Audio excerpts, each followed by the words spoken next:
Oi, eu sou o Luiz Augusto, orientador educacional do IFTO Campus Araguaína. Esse é o nosso terceiro vídeo da série Dicas de Estudo e hoje eu vou falar sobre canais de aprendizagem. Nós aprendemos basicamente através dos 7 sentidos, isso mesmo, 7 sentidos. Em algum outro vídeo, dependendo de como for a repercussão desses 4 primeiros vídeos aqui da série, eu vou explicar mais sobre isso.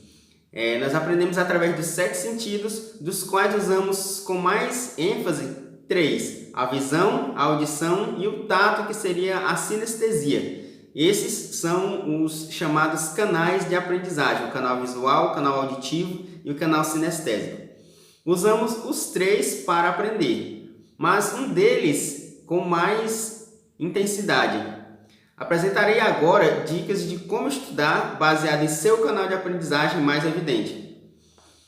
Se o seu canal de aprendizagem mais evidente é o canal visual, procure ou crie recursos visuais sobre os conteúdos estudados: gráficos, tabelas, textos, desenhos, mapas mentais, vídeos, slides, infográficos, prezi e por aí vai. 2. Leia muito e escreva resumos ou sínteses do que você lê. Lembrando que estudar exige obrigatoriamente escrita. Você tem que pegar um lápis, uma caneta, um pedaço de papel e escrever manuscritamente à mão.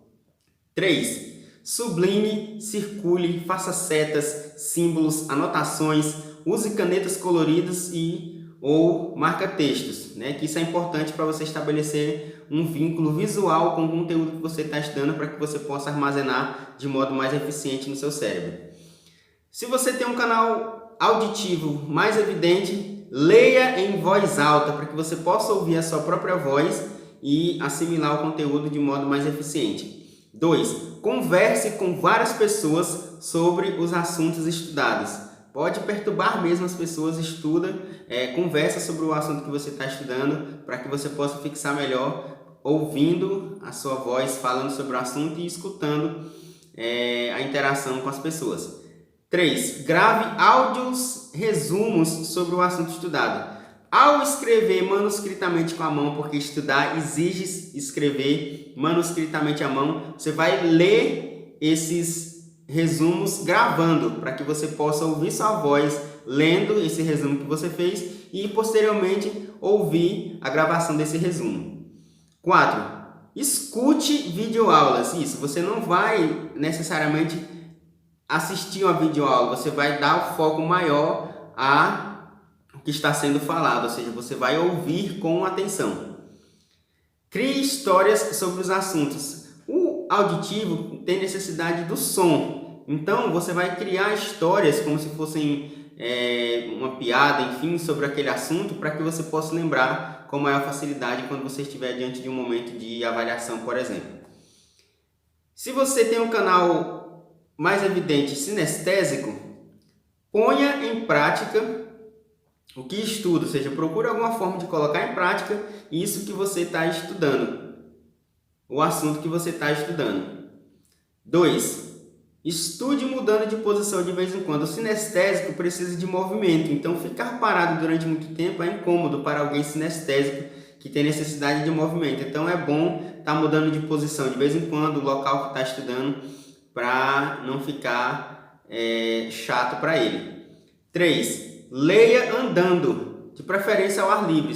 Como eu falei, o sinestésico ele tem necessidade de movimento, então é bom você pegar um livro ou apostila, o assunto que você está estudando, e ficar andando, né? De preferência ao ar livre, porque isso é mais interessante para o sinestésico.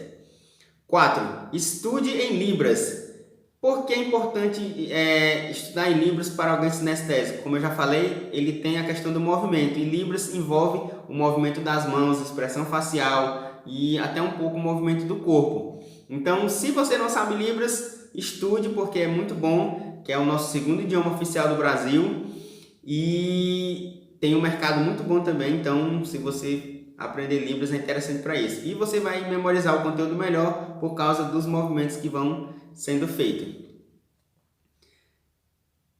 Crie e ensine peças teatrais. Como eu falei, a questão do movimento. Então, você escrever ter uma peça teatral falando sobre o assunto que você está estudando, você vai estar escrevendo, porque estudar exige escrever manuscritamente à mão, e depois você vai encenar essa peça para que você possa memorizar com o movimento, com a interação. E por último, faça interação, debates, jogos, dinâmicas, tudo atividades que envolvam o movimento, para que você possa fixar de modo mais eficiente. Esse foi o vídeo sobre canais de aprendizagem, espero que tenha sido de grande valia para vocês. Até!